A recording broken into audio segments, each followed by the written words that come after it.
la nature juridique de la charia comme système de droit peut aussi s'éclairer à travers son rapport au droit positif occidental. Cet éclairage peut se faire en deux temps. D'abord, sur le plan procédural, la charia comme système juridique n'est pas totalement incompatible avec le logos juridique occidental, avec la raison juridique occidentale. Car, comme ce dernier, la charia est douée de rationalité et de cohérence interne, comme le droit positif occidental. La charia connaît d'ailleurs les catégories de responsabilité individuelle, d'intentionnalité et bien d'autres catégories. Sur le plan substantiel du fond, toutefois, la charia s'écarte parfois et bien souvent de la rationalité juridique occidentale lorsqu'elle entretient l'inégalité, par exemple, l'inégalité de l'homme et de la femme devant l'héritage, inégalité devant le mariage, puisque le mari a le droit de disposer unilatéralement de sa femme. D'où, bien entendu, les appels à la modernisation de la charia et les efforts d'alignement de cette charia avec le droit positif occidental, d'où aussi dans certaines sociétés la résistance aux traditions civilistes à la française ou à la common law dans les pays anglophones. Excepté les régimes juridiques explicitement ancrés à la charia, Arabie Saoudite par exemple, mais aussi Soudan dans une moindre mesure, la charia se présente davantage comme un référent que comme un contenu précis. C'est simplement un référent et non pas un contenu précis en termes de droit. Il est en un sens, comme le dit l'auteur d'ailleurs, la base sur laquelle repose la loi, non la loi elle-même. Mais la prégnance de référents religieux dans les pays musulmans, à majorité musulmane comme en Égypte, qui est massivement observée par l'auteur, produit des conséquences lourdes sur les configurations politiques de ces pays. D'abord, l'impossibilité pour les régimes autoritaires arabes, qu'ils soient nationalistes, socialistes ou même laïcs, d'ignorer ou de se passer de la charia, de la norme islamique, dans leur stratégie de légitimation, dans leur stratégie discursive, comme dans leur politique juridique, sous peine de conférer un avantage aux oppositions islamistes. Ça, c'est la première conséquence. La seconde, la prégnance de référents religieux dans les sociétés musulmanes renforce chez les acteurs politiques la propension au conformisme idéologique.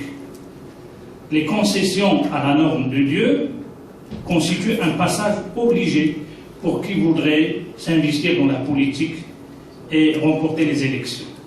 Je fais ici allusion au stimulant article de Jean-Noël Terrier sur l'usage politique de la charia, dans un ouvrage collectif dirigé par l'auteur, par notre ami Baudouin Dupré. Plus intéressant encore, à mon sens, sont les développements consacrés à la place de la charia dans les ordres constitutionnels des pays musulmans.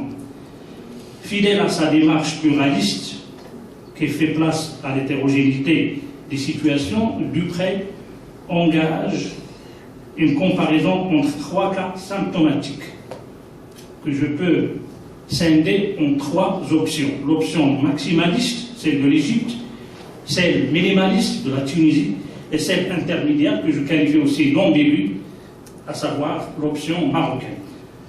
L'option maximaliste, telle qu'elle se déploie en Égypte, présente un cas d'inscription officielle de la charia comme source principale de la législation. Tandis qu'en Tunisie, l'option minimaliste est marquée par l'absence de référence à la charia comme source principale de la législation. Il y a lieu de souligner ici le poids donné à l'historicité et des trajectoires de chaque pays. Le cas tunisien, par exemple, étant toujours marqué par le poids de l'héritage bourguibien qui a tranché dès lors de l'indépendance pour la sécularisation des ordres sociaux, y compris l'ordre juridique. Enfin, l'option intermédiaire, et peut-être la plus ambiguë, est celle du Maroc, où la charia n'est pas citée comme source de législation, bien que l'islam soit au fondement de la légitimité du régime monarchique. L'immuable article 3 de la Constitution, resté inchangé depuis 1962, c'est-à-dire depuis la première Constitution, entretient cette ambiguïté en disposant que l'islam est la religion de l'État qui garantit à tous le libre exercice des cultes. Plus encore, un autre article dont la rédaction, elle aussi, est restée inchangée depuis la première Constitution, en l'occurrence l'article 6, semble trancher pour la positivité, donc pour la sécularisation de l'ordre juridique marocain, en précisant que la loi est l'expression de la volonté suprême de la nation. La loi est la volonté suprême de la nation, c'est-à-dire la loi au sens positif du terme. Et c'est un surclassement de la charia comme source de législation au Maroc. Donc, d'un côté, il y a une religion officielle, je parle du Maroc. De l'autre, cette religion ne transcende pas l'ordre juridique positif. Cela s'explique, pour l'auteur, par la surdétermination de l'ordre monarchique au Maroc. La centralité de la commanderie des croyants fait ombre à la charia, comme si la force de la première, la commanderie des croyants, avait un effet compensatoire de la faiblesse de la seconde. Bref, comme l'écrit Baudouin, la symbolique de la commanderie est forte constitutionnellement. La normativité de la charia est faible politiquement. Cette assertion apparemment hardie de l'auteur se justifie en réalité dans la politique pénale du royaume, par exemple.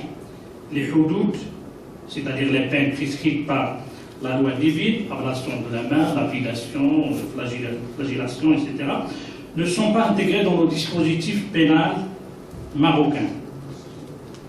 Ici, je peux contribuer à cette discussion en disant qu'il faut toujours trancher pour une approche historicisante.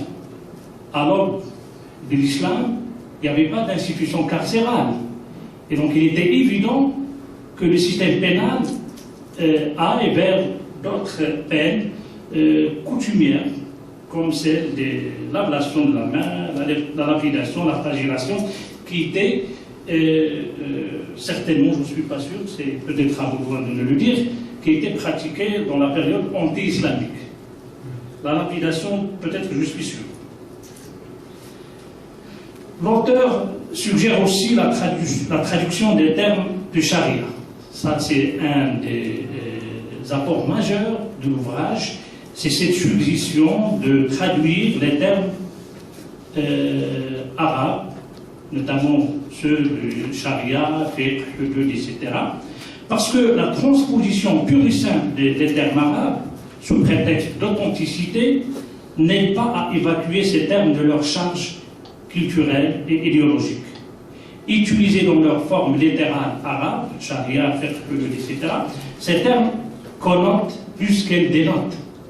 C'est-à-dire qu'ils entretiennent une représentation qui amplifie l'altérité, voire l'antagonisme culturel entre terre d'islam et d'autres cosmogonies culturelles comme celle de l'Occident.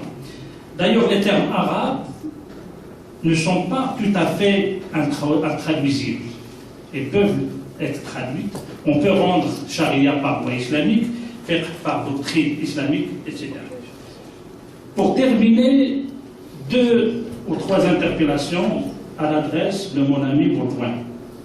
On pourra peut-être regretter le peu d'ampleur de la biographie utilisée, mais là encore, le choix de l'auteur peut-être se justifie par le fait qu'il n'a pas pour propos explicite de réaliser un travail d'érudition, mais tout simplement d'interpeller épistémologiquement les usages de la charia. Seconde remarque, la démarche de Baudouin-Dupré n'est pas essentialiste. Elle est donc indéterminée et, par conséquent, n'aide pas le lecteur à capter le devenir de la charia. Par exemple, en termes d'équilibre futur entre sécularisation du droit, entre mouvement de sécularisation du droit et tendance à la réislamisation du droit dans les pays islamiques.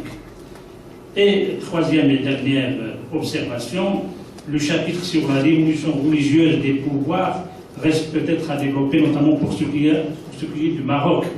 Nous savons très bien qu'il existe là-dessus au moins 2 procédures. Celle de l'investiture traditionnelle de Béa et celle de l'article, je crois, 43, 44 de la Constitution, qui insiste sur la dévolution héréditaire.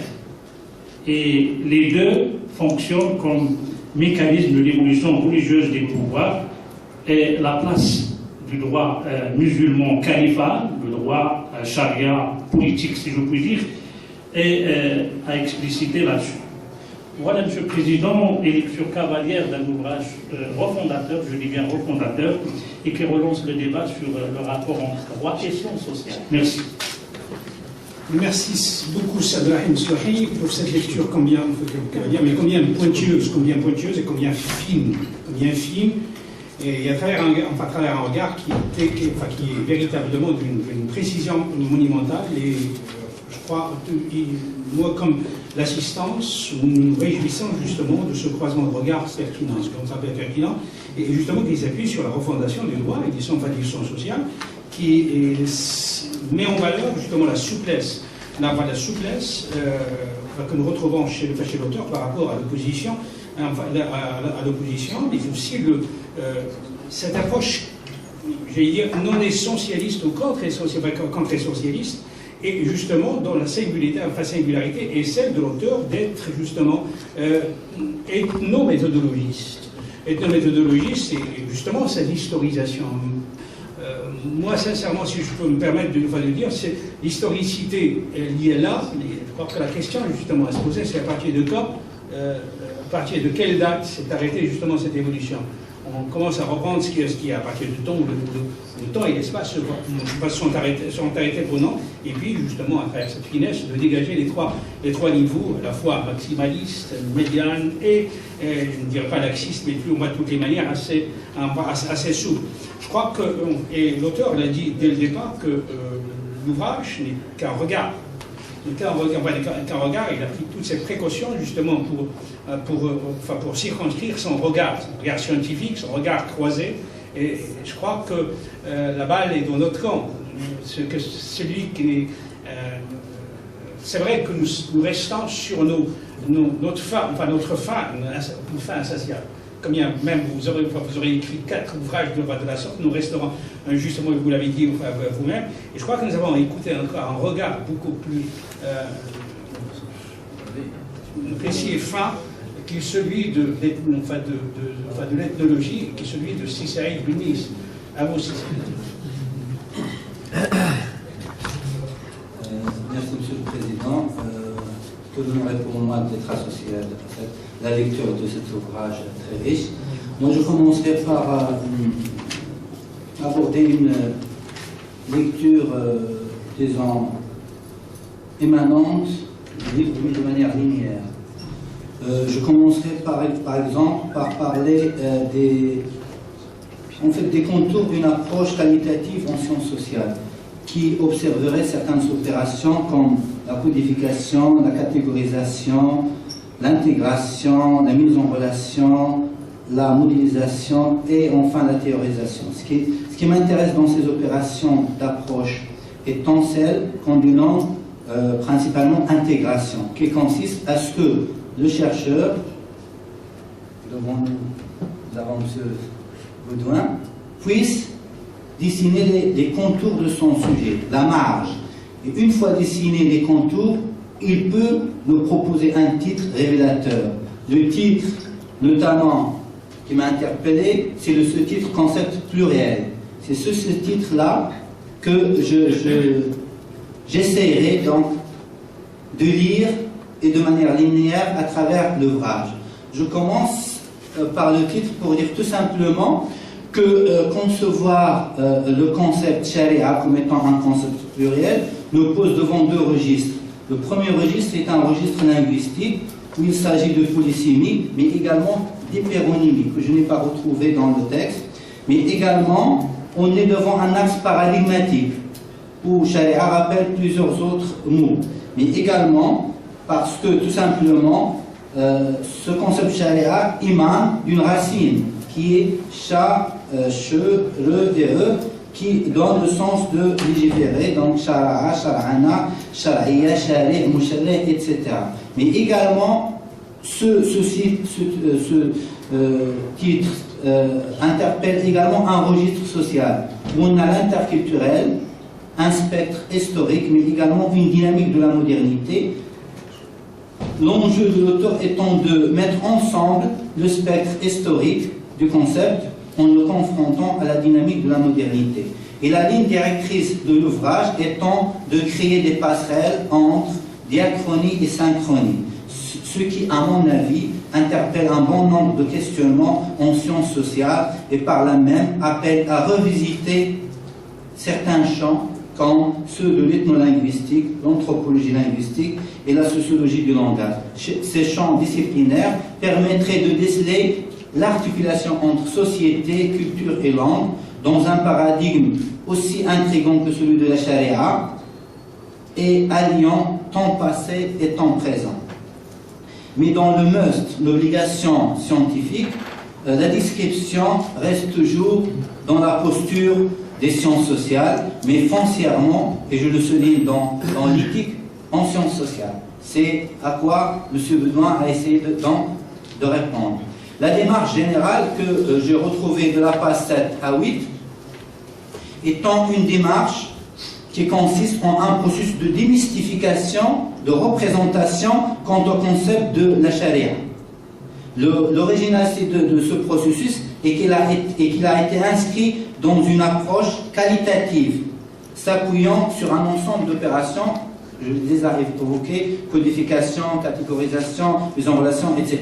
Ce qui autorise à concevoir que la posture de l'auteur est une posture empirique, ascendante, pourtant partant de réalités empiriques. Nous avons beaucoup d'exemples de cas, donc Maroc, Égypte, Tunisie, pour déconstruire les faits et reconstruire les données. Ça me rappelle un peu la ligne directrice de haute études en sciences sociales, la déconstruction, reconstruction, décomposition, recomposition. Mais à la page 9, le passage de la dénotation à la connotation a été logé par l'auteur dans un contexte d'adversité.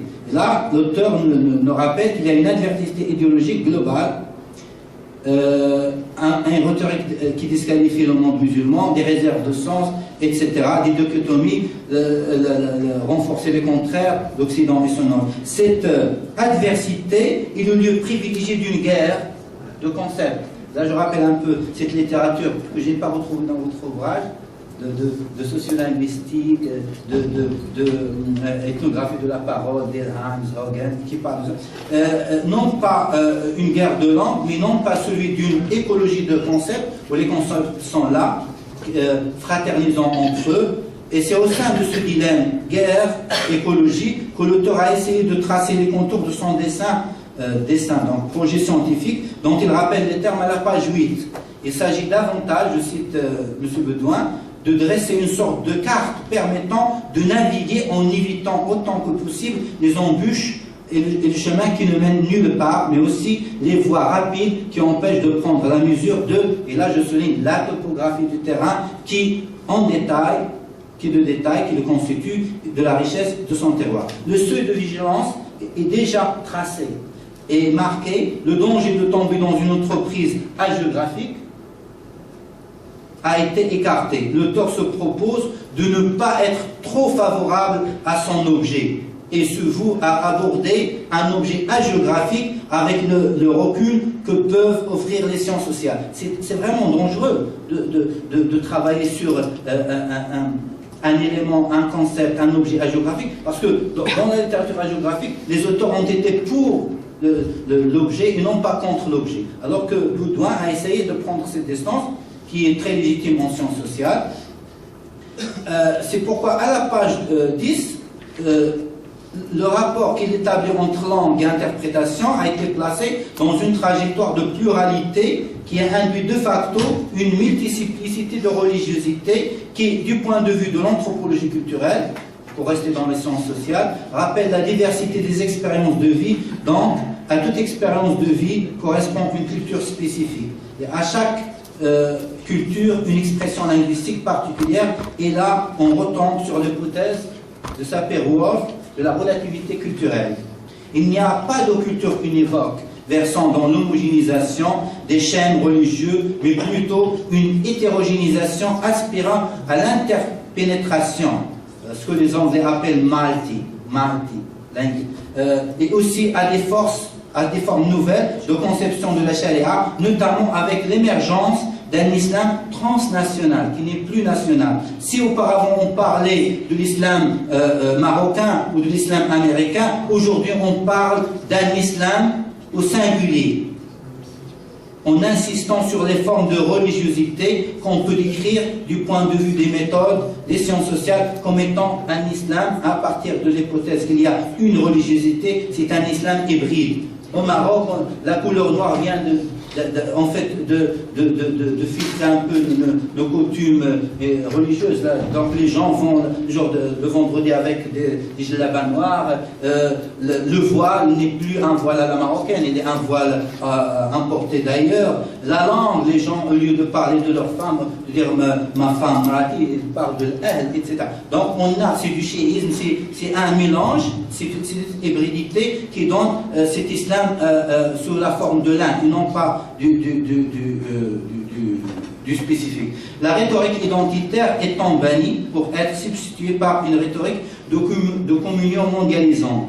Et les médias sociaux aidant, on évite de passer de l'appropriation à la capitalisation et à la capacitation empowerment d'un concept et d'un design sharia judicieusement décrit par l'auteur comme étant pluriel.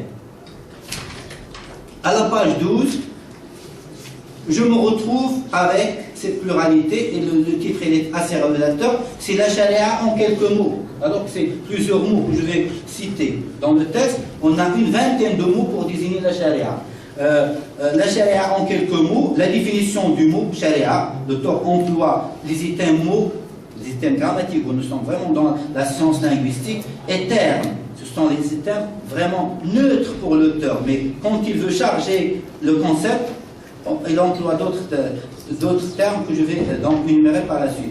Pour le placer à partir de cette ambivalence d'usage, on est dans la pragmatique, mais aussi en sociolinguistique. Cette dernière dimension, la sociolinguistique, permet de placer la charia à partir de son usage dans la société. Usage qu'il inscrit dans des contextes linguistiques assez spécifiques et très ouverts. En sociolinguistique, on peut parler d'un usage régional, régiolecte, technolecte, d'un usage des faqirs dans leur technique, dans un sociolecte, d'un groupe social, un topolecte, d'un lieu, mais également d'un idiolecte, un usage personnalisé de la personne pour employer. Donc, dans le texte, on a deux grands paliers. Un palier linguistique, on voit la substance, et l'auteur emploie des termes du type mots, vocables, termes, référents à la page 161, mais également un palier conceptuel, sémantisé, où l'auteur emploie une pléiade de concepts, traité, la charia est un traité, la charia est un concept, la charia est une doctrine,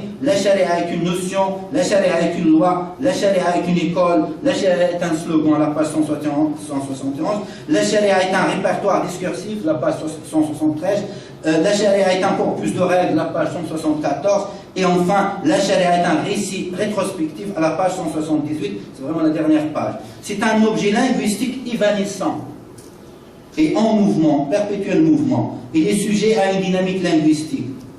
Et là, devant l'auteur, deux perspectives peuvent être arborées. Et on parle à la page, la même page, hein, la page 12, il dit « Deux perspectives s'offrent à l'observateur qui n'est pas engagé dans une démarche dogmatique. Prendre compte des différentes acceptions du terme à travers l'histoire, en parler pour ce qu'il signifie au présent. » C'est pour cela que l'auteur opte à la page 17 pour appréhender le concept, non pas dans une approche, comme a dit C. Abdullah essentialiste, mais dans ces contextes, et le titre est très révélateur à la page, un concept et ses contextes à la page 17. Dommage, pour moi, c'est pas une question, c'est une fin que je... Dommage qu'on ne retrouve pas en note de bas de page votre background en philosophie du langage. On aurait... c'est-à-dire je parle de moi, c'est très subjectif de ma part, j'aurais bien aimé avoir des références de Searle, Austin, Ducrot, Bourdieu, hein, Todorov, Todorov, parce que tout ce que vous dites là, c'est vraiment très recherché, parce que ce sont des livres qui sont porteurs à partir des titres. Comment dire, c'est faire, Ducrot. Ce que parler veut dire. Austin, les actes du langage de Austin, etc. Et parce qu'au-delà de la signification intrinsèque, Baudouin envisage de cerner la multiplicité, je cite, des acceptions du terme en restituant ses sens en contexte. À cet égard, le mot charia fait aussi partie des idiolectes, c'est-à-dire de l'emploi personnel des gens. De plus, la correspondance entre signification et réalité communicative et sociale réfère à ce que Delheims dénomme compétences communicatives. On peut employer le mot quotidiennement avec des sens conceptuels et cadre avec une ethnographie de la parole. C'est ce à quoi Baudouin réfère à la page 19 par ces jeux de langage dans lesquels les termes acquièrent leur sens dans le cadre de leur usage. Toutefois, encore une petite fin, j'aurais bien aimé avoir, obsession des chercheurs en sciences sociales, une analyse des termes à partir d'une approche conversationnelle, Goffman, etc., où on verserait le terme concept dans ses différentes facettes selon la situation d'usage. À la page 20, et là je pose la question, vous avez employé l'expression concept valise, qui pour moi, à mon avis, non natif du français, quand quelqu'un parle d'un terme et dit c'est un concept valise, pour moi, il a déjà une position dévalorisante du terme. Je sais pas, c'est peut-être une fuite, mais vous dites c'est un concept valise. J'aurais aimé avoir une description plus recherchée du terme, comme l'expression qu'on utilise en linguistique, en lexicologie, épéronyme. Je veux dire, c'est général, c'est généralisant. Parce que l'expression concept valise nous éloigne de cet œil perspicace de l'observateur en sciences sociales, il nous rapproche d'une opération, et là je fais d'observance, et non pas d'observation. L'observance étant un calque, on rapporte un peu la réalité telle qu'elle. Mais lorsqu'on observe, on peut théoriser et peut-être choisir plus de concepts à partir d'une grille d'observation pour cerner les catégories de langage à partir de la distance inscrite et construite par le chercheur. Donc, pour moi, au lieu de ce concept valise qui nous transfère vers une vulgate rendant accessible du public le terme de la charia, mais c'est ça, il le déracine de son environnement intellectuel d'usage. À la page 21, et là on revient un peu à Baudouin, le chercheur, le titre est aussi révélateur. Au-delà du discours dogmatique, observer la pratique. Observer la pratique, c'est très intéressant. Hein? Je me suis amusé à vouloir, retrouver l'étymologie du mot, ce qui m'a permis de m'arrêter sur certains sens qui sont déterminants dans le champ sémantique de la racine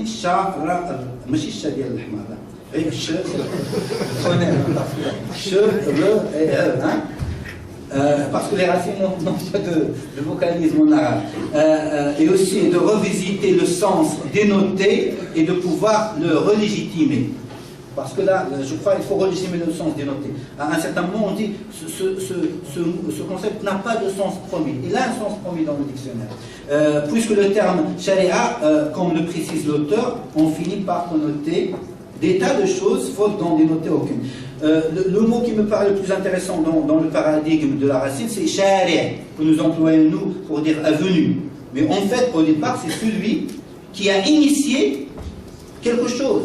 C'est l'équivalent de celui qui a posé les lois de la charia. La charia, c'est Dieu, en quelque sorte. C'est très intéressant de voir que le mot charia, en fait, est un mot qui est dérivé de charia. Donc, il y a charia qui est celui qui a placé les lois, mais mot charia, celui qui va essayer de les appliquer. L'expression shara'a Allahu ad-din, shara'a, non pas shara'a, veut dire Dieu a établi la religion, etc.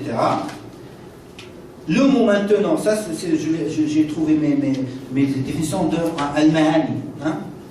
Le mot sharia dans le pluriel des shara'i désigne ce que Dieu a prescrit à l'homme en matière de culte et de loi.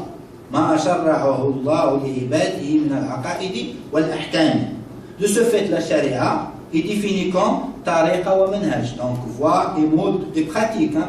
Je rappelle un peu le titre, observer la pratique. Sharia est aussi, ça c'est ma découverte, et la manière d'accéder à l'eau, parce que l'eau est source de vie.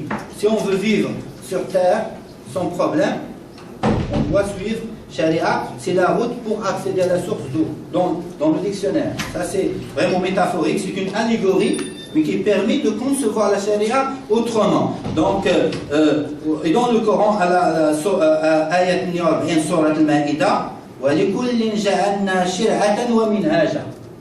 C'est-à-dire que, en arabe, donc l'exégèse, الشريعة هي الطريقة إلى الماء شبه بها الدين لكونه سبيلا للحياة الأبدية كما أن الماء سببا للحياة الفانية. C'est-à-dire que c'est le mot, la voie pour accéder à l'au-delà et en même temps vivre, comme diraient les Américains, happiness, le bien, comme vous dites, voilà, sur terre.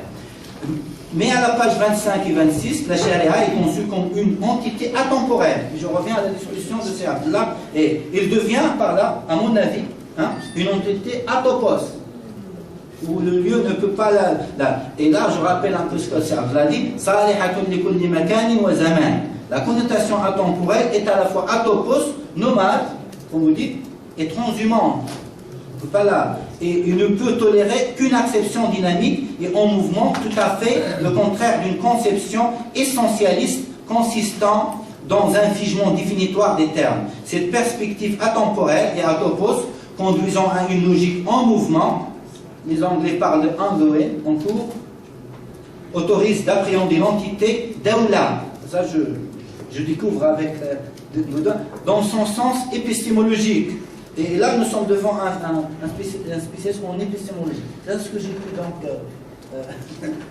retirer de vous êtes vraiment un spécialiste en épistémologie. Et là, Dawla rappelle un peu le verbe Dala yadulu, tadawul. Donc, dans ce monde arabo-musulman, Dawla est instable, alors que dans le monde occident, État est stable. Il ne bouge pas. Il y a là l'extable, oui, c'est pas. J'ai claqué les marques stable. Et de manière judicieuse, l'auteur en arrive à considérer le concept sharia à la page 28. Là, je suis un peu, comme j'ai dit, c'est une lecture linéaire, comme étant un terme idéologique. C'est passionnant. Ok, je dois m'arrêter. Non, je ne dis pas que vous allez leur temps, mais voilà. Et j'ajouterai parallèlement un terme, voilà, voilà.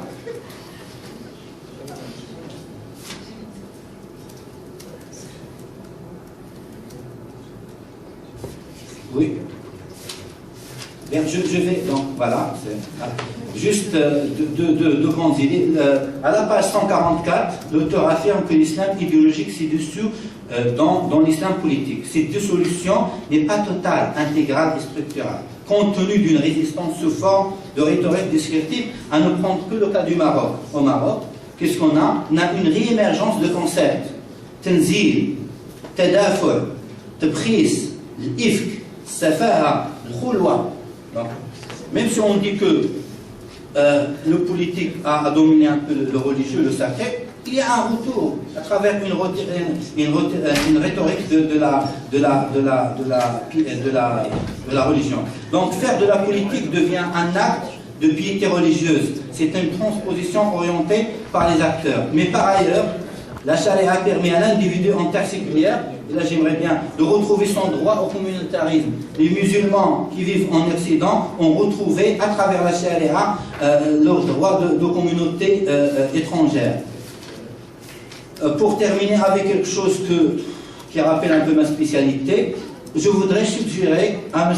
Baudouin que ce concept que vous avez considéré comme pluriel, on peut le reconsidérer, le revisiter, en le considérant comme, d'après ma petite discussion, j'ai sauté pas mal de choses, comme étant un objet polyphonique.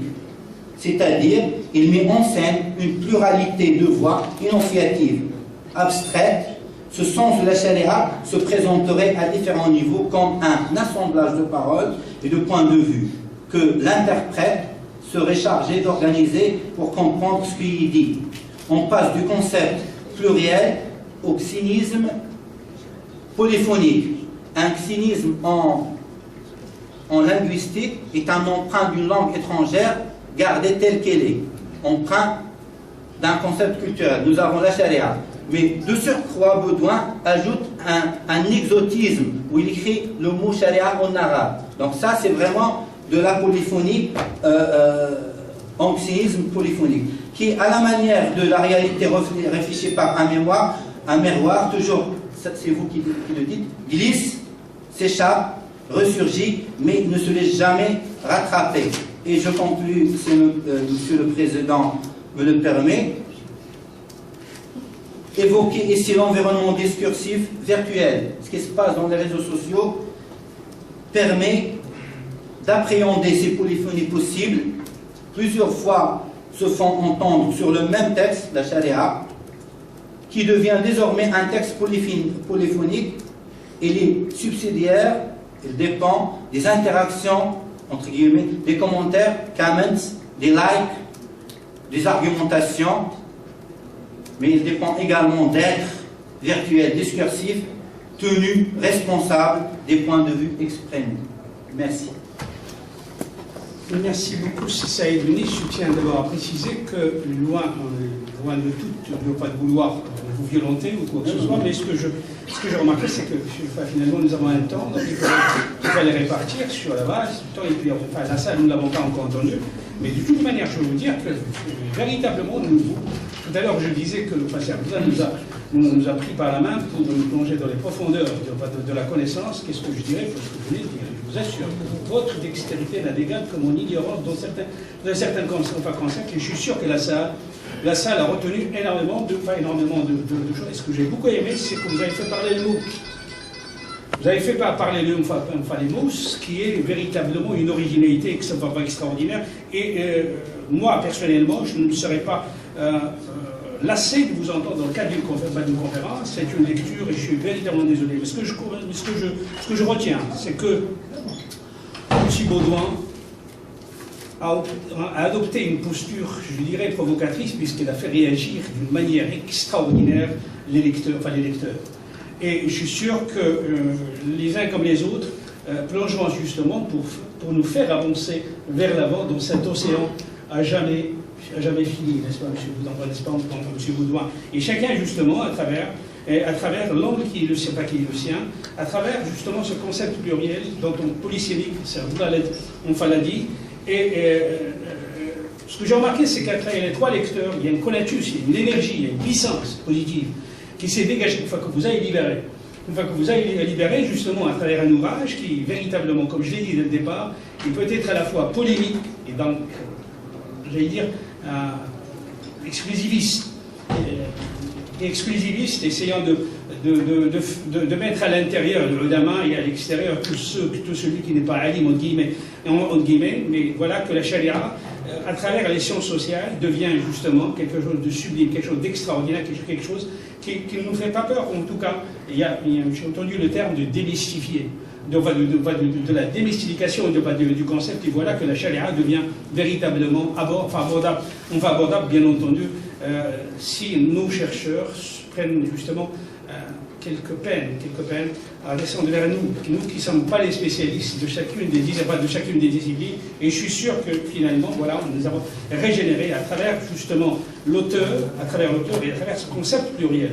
Concept pluriel, pas seulement au sens polysémique, mais aussi à travers son acception interdisciplinaire. Et puis je suis sûr que la salle a aussi quelques richesses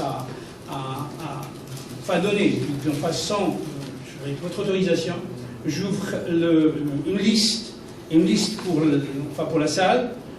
Comme ça, lorsque M. Baudouin, je ne dirais pas répondra, mais réagira par rapport à l'ensemble. Messieurs, dames.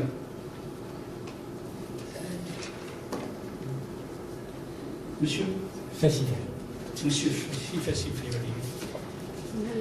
Je crois que nous ouvrons une liste et après. C'est Naïmi.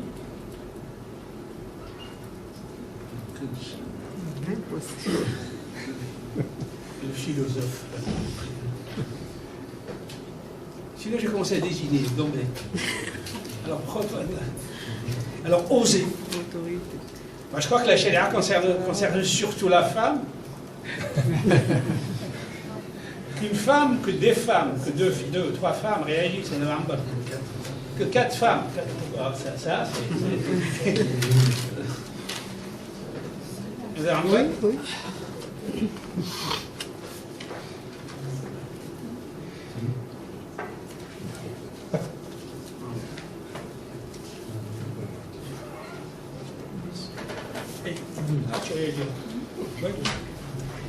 Bien voilà, mon première liste falsifiée.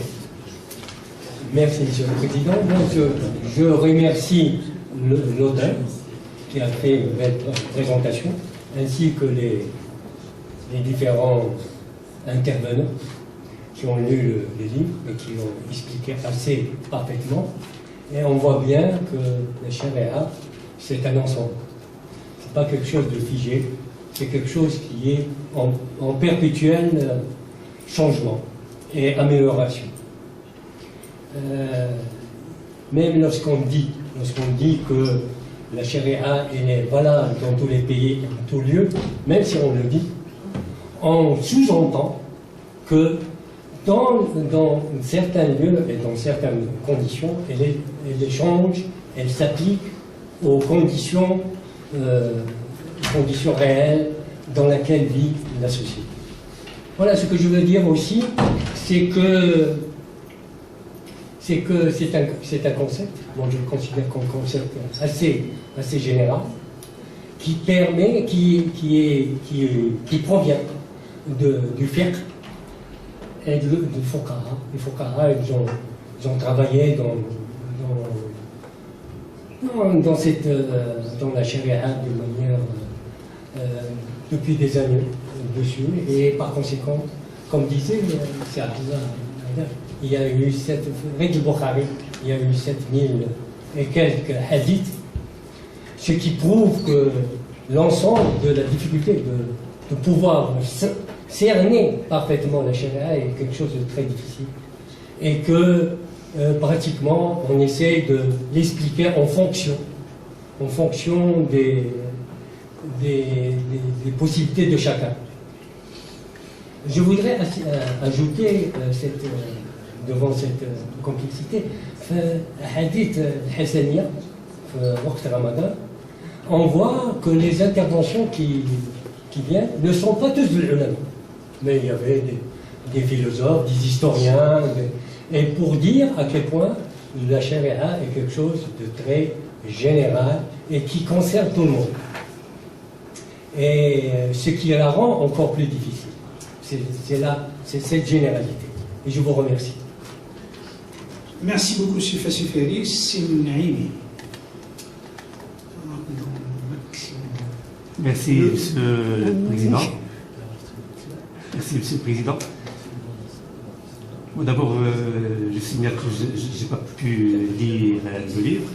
Néanmoins, à travers ces diverses interventions, j'ai pu formuler au moins un certain questionnement.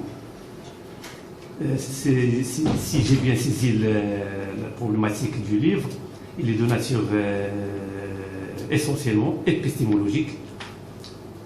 Et la question qui m'interpelle est la suivante. Comment peut-on étudier, analyser une vérité divine, transcendante, qui est la charia, qu'on a l'habitude d'étudier par le biais de l'ulum sharia ou l'ulum shari'a. Comment peut-on concevoir une approche issue de différentes sciences sociales pour s'en saisir de cette vérité divine transcendante. Et j'ai beaucoup aimé la différence que vous avez faite entre la charia et le fiqh. La charia, bien sûr, est une vérité divine transcendante.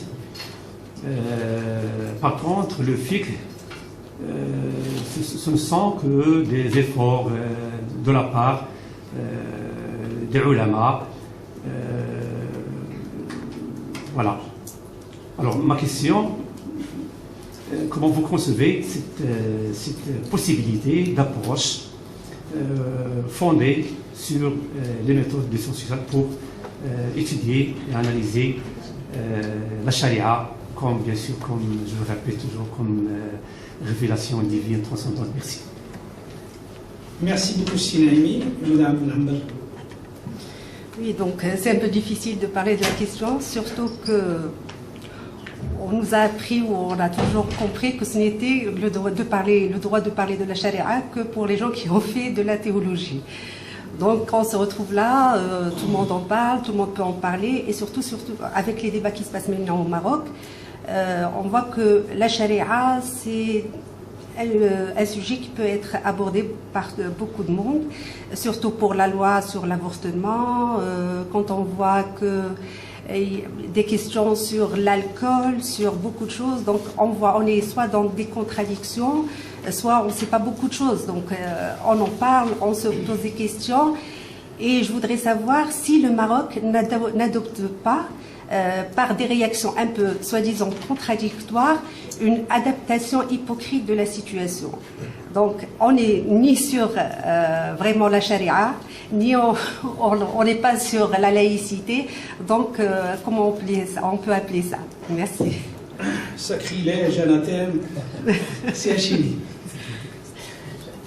Merci, Sehdi. En fait, moi, je n'avais pas encore l'occasion, malheureusement, de lire ce livre très intéressant, mais les interventions des collègues ainsi que les questions qui ont été posées par la salle m'ont inspiré une question qui porte sur cette problématique de la validité universelle de l'islam et donc de la charia, puisque l'islam se manifeste essentiellement à travers la charia, du moins de la manière dont elle est donc comprise par les musulmans.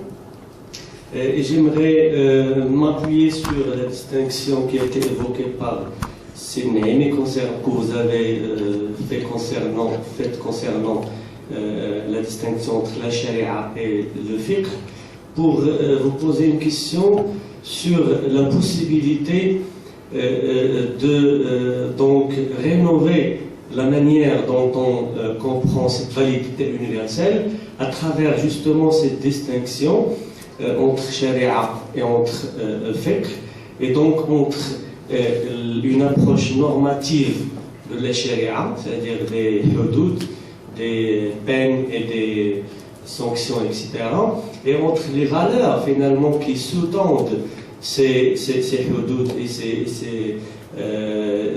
donc ces jugements et le fiqh en général. En d'autres termes, est-ce qu'on peut donc avoir une manière de comprendre la charia en procédant à cette distinction entre les valeurs qui peuvent donc avoir un sens concret selon le contexte actuel qui est en constante mutation, et bien sûr les valeurs qui sont toujours donc les mêmes et qui n'ont pas changé au fil du temps. Donc d'une part nous avons les valeurs et de l'autre nous avons par exemple la justice peut être réalisée de différentes manières selon le contexte, pas forcément de la manière qu'il a été donc réalisé par le prophète Mohammed ou par Omar, etc. Donc c'est ça la question que j'aimerais vous poser. Merci. Merci beaucoup. Merci beaucoup, Ziyachini. Je crois que je ne vais pas m'oublier. Moi aussi, j'ai une question. La question est justement, enfin, nous avons écouté, j'avais dit dès le départ que la charia peut être à la fois, paroxystique, une approche paroxystique, comme elle pourrait être une approche guérisseuse, cathartique. Cathartique, et cela dépend de l'angle sous lequel on la prend. Si on la sort pour la dédogmatiser, comme je l'ai dit tout à l'heure, on va dans le sens où elle pourrait participer justement à endiguer, je ne dirais pas à éliminer, mais à endiguer les risques, les risques anthropiques, ce que d'aucuns appellent terrorisme, que j'appelle violence, violence. Dans quelle mesure justement une lecture croisée à travers les différentes sciences sociales, les différentes disciplines, elle pourrait participer justement à endiguer ces risques qui sont d'une manière qui sont présents. Qui sont présents, et je crois que Simonis tout à l'heure en a fait allusion, justement, quant à la vie, quant à la posture, quant à la manière, quant à ceci et cela, et de laisser cette société, j'allais dire, être enfermée dans des dogmes dont on ne sait même pas parfois quels sont les tenants, ni les tenants, ni les aboutissants. Et je me dis, est-ce que vous ne voyez pas que, justement, face à cet ouvrage, moi, je ne l'ai pas lu, je ne pourrais pas m'hasarder à dire qu'il y a cela ou il n'y a pas cela, mais je dirais, est-ce que, lorsque vous l'avez écrit, vous n'avez pas eu à l'esprit, justement, cette quête de sérénité, cette quête intrasociétale, à l'intérieur de chaque société, pour qu'il puisse justement imprégner sur l'ensemble des sociétés. Je crois que vous participez d'une manière amplement à ce dialogue, à ce dialogue à la fois civilisationnel et culturel, sachant que finalement, et c'est le ministre, on a fait allusion tout à l'heure, que la culture n'est jamais univoque, la culture ce n'est pas interculturel, ce n'est pas pluriel, ce n'est pas une culture, c'est une parodie. C'est une parodie, et justement la charia est un référent socioculturel. À la fois socioculturel, parce qu'il y a des civilisations, mais aussi socioculturel. Socioculturel, voilà ce que je voulais dire. Merci beaucoup à vous, monsieur. Monsieur Baudouin. Je voudrais d'abord exprimer toute ma gratitude à l'ensemble des questions, aux lecteurs avant tout. De toute évidence, les lecteurs de cette séance ont été des lecteurs approfondis. Ce n'est pas une opération, comme souvent d'ailleurs dans les soutenances de thèse, où